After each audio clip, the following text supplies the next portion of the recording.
கார்த்திகை சோமவாரத்தை முன்னிட்டு பெருவுடையாருக்கு 1008 சங்காபிஷேகம், திரளான பக்தர்கள் சுவாமி தரிசனம்.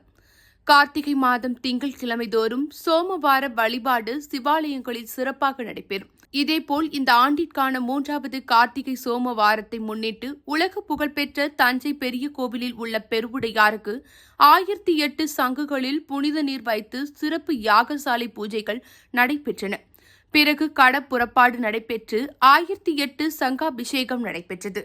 முன்னதாக பெருவுடையாருக்கு மஞ்சள், சந்தனம், பால், திரவிய பொடி, தயிர் உள்ளிட்ட பல்வேறு திரவியங்களால் ஆன சிறப்பு அபிஷேகமும் செய்யப்பட்டது. பின்னர் அலங்கரிக்கப்பட்ட பெருவுடையாருக்கு மகா தீபாராதனையும் காண்பிக்கப்பட்டன.